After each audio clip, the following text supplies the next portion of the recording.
Mesyuarat Pegawai-Pegawai Kanan ASEAN SOM diteruskan untuk hari kedua hari ini. Ketua Setiausaha Kementerian Luar Negeri Datuk Othman Hashim berharap hasil mesyuarat berkenaan dan beberapa siri mesyuarat berkaitan yang diadakan sempena mesyuarat Menteri-Menteri Luar ASEAN AMM ke-48 dapat dilihat hasilnya pada Disember ini. Jelasnya ketika berucap pada majlis pembukaan mesyuarat ASEAN SOM, proses pembentukan komuniti ASEAN kini berada di landasan yang betul dengan berpandukan kepada tiga tunggak utama komuniti ASEAN iaitu kesepaduan politik, kesepaduan ekonomi dan tanggungjawab sosial.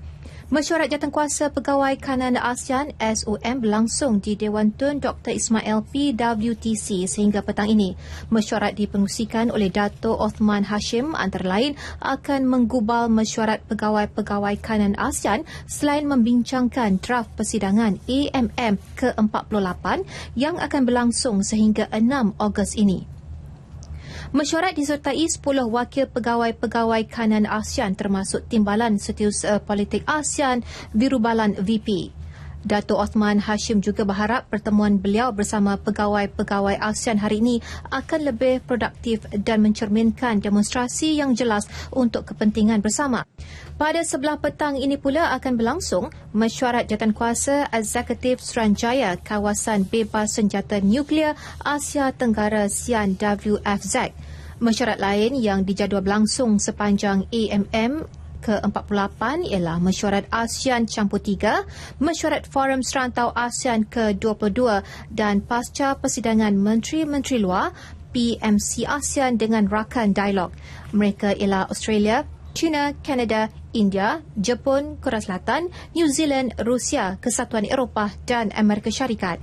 AMM ke-48 dijadual dirasmikan oleh Perdana Menteri Datuk Seri Najib Tun Razak pada Selasa ini.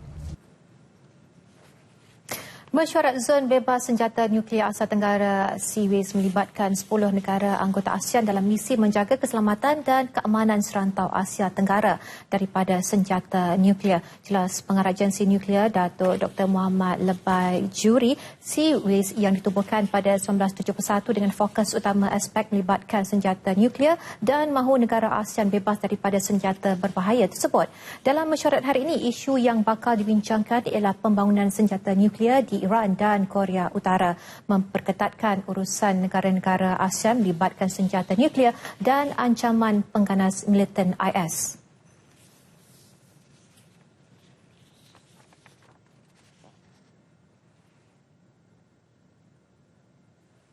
Inisiatif yang baiklah yang diisytiharkan oleh ASEAN untuk menentukan semua aktiviti nuklear di kawasan Asia Tenggara berbentuk keamanan, untuk tujuan keamanan lah. So kerjaan melalui Agensi Nuklear Malaysia lah, kita ada satu pusat, pusat pemantauan di Cameron Highland melaksanakan untuk mematuhi Southeast Asian Nuclear Free Zone ni, untuk memantau sekiranya ada ujian-ujian nuklear dilaksanakan di kawasan Southeast Asia atau kawasan sekitarnya lah.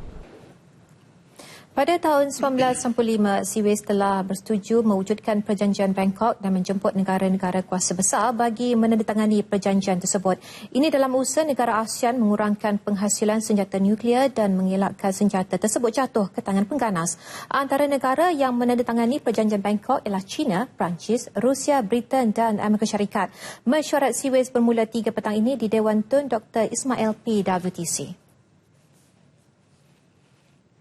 Keputusan sama ada Timor Leste diterima masuk sebagai anggota terbaru ASEAN atau tidak dijangka hanya dapat ditentukan pada awal tahun depan. Wakil Tetap Indonesia ke ASEAN Rahmat Pramono berkata pada masa ini perkara tersebut masih dalam peringkat perbincangan. Agenda untuk masuknya Timor Leste dalam ASEAN sudah kita bahas dan sudah kita sepakati roadmap-nya. Jadi dalam 3 pilar itu akan ada studi. Beberapa studi sudah selesai, tapi ada beberapa studi yang lain masih kita tunggu lagi selesai.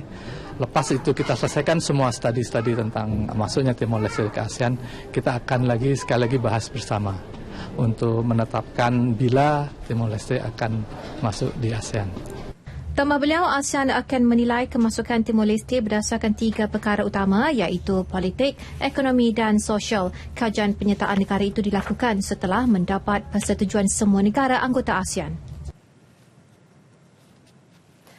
Sekretariat ASEAN 2015 akan memastikan kelancaran mesyuarat dan aktiviti melibatkan delegasi ASEAN bagi memastikan mesyuarat Menteri-Menteri Luar ASEAN 2015 mencapai objektifnya. 18 jawatankuasa yang dibentuk meliputi urusan logistik, keselamatan, media, komunikasi dan atur cara mesyuarat.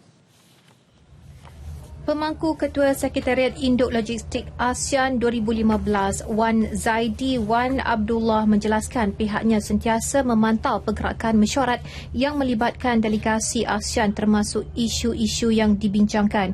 Segala informasi tersebut akan dikumpul dan dibawa ke perhatian Menteri Luar dan Perdana Menteri. Sebarang makluman diedarkan kepada semua wakil media dengan kadar segera bagi melancarkan liputan.